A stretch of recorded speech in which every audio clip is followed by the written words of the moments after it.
Preheat your oven to 375 degrees. In the bowl of an electric mixer, mix together 2 1/3 cups of warm water, 1½ tablespoons of instant yeast, 1/4 cup of honey, 2 tablespoons of canola oil, and 2 tablespoons of unsalted butter, and 2½ teaspoons of salt. Put in 2 cups of oats, 3 cups of whole wheat flour, and 2 cups of all-purpose flour.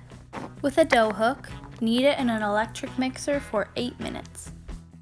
To make sure that the dough is smooth and soft, knead it on a lightly floured surface for 30 seconds.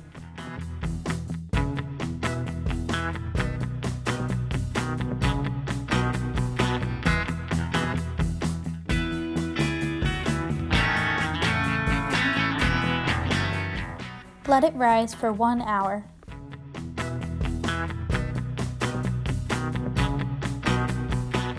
Split your dough into 2 even pieces, then gently press each piece into a rectangle about 1 inch thick and no longer than 9 inches.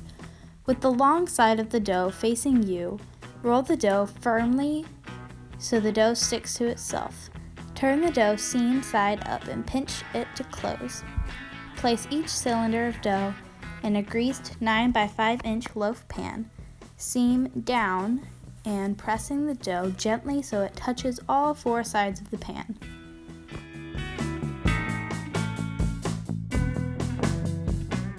Let it rise for 20 to 30 minutes. Place them in the oven for 35 minutes.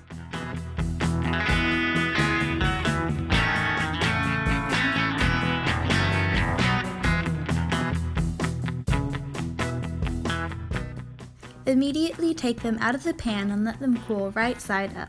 Then enjoy.